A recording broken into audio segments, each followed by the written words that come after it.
Vous écoutez Europe 1, il est presque 9h30. Le journal des médias avec Romain Ambro. Et à la une ce matin, acteur victime d'un malaise ce week-end, de la prison ferme pour le tireur fou du Grand Journal.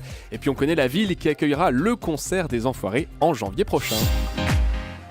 Et on commence donc avec cette peine de prison ferme pour le tireur de la Croisette qui avait provoqué un vent de panique sur le plateau du Grand Journal. Oui, c'était mi-mai en plein festival de Cannes, 2 coups à blanc tirés en l'air et une grenade factice dégoupillée au milieu du public, un geste qui avait immédiatement engendré l'interruption de l'émission. La chaîne et la production avaient évidemment déposé plainte. Résultat, le tireur a écopé hier de 18 mois de prison ferme, décision du tribunal correctionnel de Grasse. Pour la procureure, cet homme de 43 ans avait prémédité son acte et s'est servi de la terreur pour faire parler de lui et imposer ses idées politiques.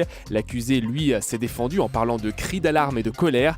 Il a raconté avoir par moments des visions fantasques d'anges et de soucoupes volantes. Malgré tout, il a été reconnu responsable de ses actes par l'expertise psychiatrique, même s'il présentait une personnalité borderline, pour reprendre les termes des médecins.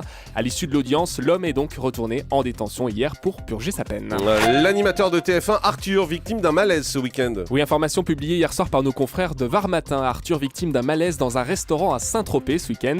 Il était en train de dîner avec sa compagne et des amis. Très rapidement, l'animateur a été pris en charge par les pompiers et le SAMU de Saint-Tropez avant d'être évacué dans la soirée vers les urgences de Gassin dans la plus grande discrétion. Arthur a ensuite été héliporté vers l'hôpital de Toulon pour un examen complet, mais heureusement, plus de peur que de mal. Arthur va mieux et a pu rentrer chez lui, son état n'inspirant plus d'inquiétude. On lui souhaite un prompt rétablissement. Visiblement, il aurait déjà repris le travail depuis hier. Le patron de TF1 espère un retour de Koh-Lanta. Oui, on le comprend bien, puisque c'est la marque forte de la une. TF1 est très embêté avec cette affaire Koh-Lanta, un manque à gagner évident, et puis bien sûr, cette enquête judiciaire en cours après la mort du candidat Gérald Babin et le suicide du médecin Thierry Costa. Nonce Paolini, le PDG du groupe TF1, est revenu sur cette affaire hier dans cet avou sur France 5.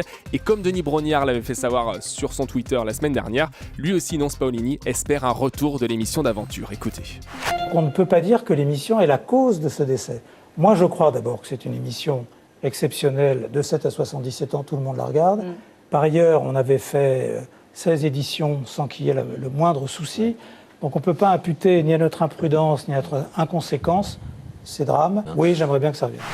M6 prépare-t-elle le retour de Super Nanny ? Eh bien là aussi c'est compliqué pour M6 après le décès brutal de Cathy Sarai, vous vous en souvenez, cette Super Nanny que l'on garde tous en mémoire. D'après Ouest France, l'émission serait de retour à la rentrée sur M6. À la production, on retrouverait Shine France, la même société qui produit The Voice et MasterChef.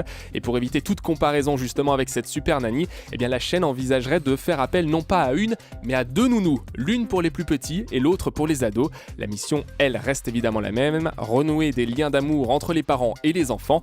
La diffusion serait prévue à l'automne si tout se passe bien. Information que vous avez donnée Viviane Godefroy il y a quelques semaines sur Europe 1. L'émission C'est pas sorcier pourrait apparaître en prime time l'an prochain. Oui, c'est la bonne surprise puisque le camion de Fred et Jamy fermera ses portes à la fin de l'année. Restriction budgétaire pour France 3, chaque émission coûte cher, 103 000 € en moyenne. Du coup, la chaîne a décidé de ne pas commander de nouveaux numéros. Mais bonne nouvelle à en croire nos confrères de Télé 2 Semaines, l'émission scientifique devrait être déclinée en prime time. Le duo travaille en ce moment sur la fabrication de 4 numéros spéciaux, des numéros plus longs évidemment que les 26 minutes habituelles. Reste à savoir désormais si la marque C'est pas sorcier sera maintenue pour ces soirées spéciales. Rien n'est acté avec la chaîne pour le moment. Une nouvelle formule pour le journal L'équipe aujourd'hui. Oui, une nouvelle formule, une maquette et toute une série d'applications pour faire plus moderne pour le journal, de quoi donner aussi un nouveau souffle après la baisse des ventes ces dernières années. L'équipe qui proposera aussi une tournée estivale pour tous les fans de sport. Elle commence aujourd'hui sur l'esplanade de la Défense à Paris avant de rejoindre le Tour de France à Nice. Et puis une tournée des plages est également organisée cet été. Le corps de James Gandolfini a été rapatrié aux États-Unis. Oui, l'acteur de la série Les Sopranos qui s'est éteint subitement la semaine dernière à Rome, terrassé par une crise cardiaque. Son corps a été rapatrié dimanche soir aux États-Unis, comme l'a révélé un porte-parole de la famille. Ses obsèques sont prévues jeudi à New York. James Gandolfini était le papa d'une petite Liliana, âgée de seulement 8 mois. Et puis, vous saurez tous sur l'envers du décor d'Europe 1 ce soir. Oui, Off, Secrets et Coulisses, le magazine de France 4 qui s'intéresse, comme son nom l'indique, aux coulisses d'un secteur. Ce soir, les coulisses de la télé et de la radio. Vous êtes nombreux à vouloir savoir comment ça se passe. Les journalistes ont donc suivi la fabrication du 20h de David Pujadas au sein de la rédaction de France 2. Idem pour la matinale de Bruce Toussaint avec Julie, que vous verrez le matin au réveil. Ah bon ? C'est à ne pas manquer, c'est ce soir à 20h45 sur France 4. Le tournage, c'était au début de l'année, Julie. Vous ne vous en souvenez peut-être pas, ça devait être janvier-février. J'étais bien coiffée ou pas ? Non, mais je sais Je signale que l'avantage de Julie, c'est qu'elle a la même tête au réveil que le soir. Je sais pas si c'est un compliment.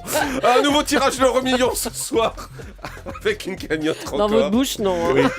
Cagnotte record pour l'euro million ce soir, 185 millions d'euros. C'est le deuxième plus gros jackpot de l'histoire du jeu depuis le lancement en 2004. On s'attend évidemment à toute une ribambelle de participants dans les 9 pays d'Europe dans lesquels on peut jouer à l'euro million. Et vous ne le savez peut-être pas, mais le tirage est réalisé chez nous, à Paris. C'est la Française des Jeux qui est la seule loterie européenne à posséder son propre studio de télé. Le tirage se fait donc en France, comme nous l'explique Stéphane Jobert, le présentateur de l'euro million sur France 2. Donc effectivement, on réalise le tirage pour 9 pays au total. Il a lieu à 21h, heure bien précise. À ce moment-là, les mises de jeu ne sont plus possibles dans tous les pays. On me pose souvent la question de savoir, mais avec le décalage horaire, comment est-ce qu'on peut faire au Portugal, par exemple? Est-ce que je peux jouer encore au Portugal alors que le tirage a lieu en France à 21h? Non, pas du tout. À 21h, heure de Paris, le tirage se fait et les mises sont plus possibles. Et après, il est envoyé dans les différents pays qui participent à l'euro million. Et nous, après, on intervient pour enregistrer les plateaux pour la version française. Dans chaque pays, en fait, chaque loterie aménage un peu le plateau comme il le souhaite. Par exemple, au Royaume-Uni, il y a un présentateur qui fait le tirage. En Belgique, par exemple, c'est juste une voix off pour la version flamande. Donc chaque loterie a sa manière bien spécifique de faire son tirage. On connaît la ville qui accueillera le concert des Enfoirés début 2014. Après Lyon et Bercy, c'est officiel, direction Strasbourg. C'est le Zénith de Strasbourg qui accueillera toute la troupe des Enfoirés pour les concerts qui permettront de collecter de l'argent pour les restos. Lille avait été un temps évoqué, mais il y avait un problème de chauffage dans le grand stade. C'est ce que précisent les Enfoirés sur leur page Facebook, peut-être l'an prochain donc. En attendant, ce sera à Strasbourg du mercredi 15 au lundi 20 janvier 2014 avec une diffusion grosso modo mars-avril puisque TF1 se réserve la primeur pour l'annonce de la diffusion. Et pour l'instant, inutile de chercher à vous procurer des places, les billets ne sont toujours pas en vente. Et puis on termine avec la fin, c'est-à-dire avec The Voice Olympe, par et exemple. Olympe qui sort son album dans les prochaines semaines. Oui, Olympe, c'est le favori tout au long de l'émission de The Voice qui s'est incliné de justesse en finale face à Johan Frégé. Et malgré tout, il ressort vainqueur de l'émission, une popularité au top et puis 2 albums signés pour lui, rien que ça. En attendant ses chansons, eh bien, c'est un album de 8 titres dont 7 reprises qui sortira le 22 juillet. 7 reprises puisqu'il est retourné en studio pour réinterpréter les chansons qu'il avait interprétées justement sur le plateau de The Voice. Je vous propose de jeter une oreille sur la reprise de Zombie du groupe Cranberry, le premier extrait de son album. Écoutez. Jeter une oreille pour Zombie, c'est pas mal.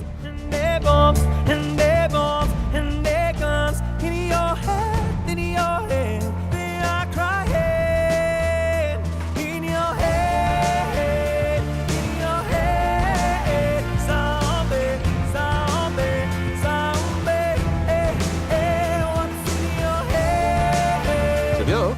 Ouais, c'est pas mal. Ouais, pas mal du tout. Olympe, donc, qui sortira son album dans les prochaines semaines. Allez, on termine avec le chiffre du jour. 32 millions, c'est le nombre de Français qui se sont inscrits à ce jour sur un réseau social. D'après les chiffres du baromètre annuel Médiamétrie, 32 millions de personnes qui tweetent, qui publient sur Facebook, qui sont sur Google+. C'est 2 millions de plus qu'il y a un an et toujours pas de compte Julie d'Europe 1. On attend le baromètre 2014. Effectivement. please, Merci beaucoup, Romain Ambron. Jean-Marc Morandini pour le Grand Direct des médias. Et un petit rectificatif, tout à l'heure on vous a parlé de Michel Denisot qui était invité dans C'est à vous sur France 5 en vous disant que l'émission était en direct. Eh bien non, cette séquence de Michel Denisot sur France 5 dans C'est à vous n'était pas en direct, elle avait été enregistrée puisque Michel Denisot était bien en direct en revanche sur Canal+ à la même heure. Voilà, petite rectification nécessaire.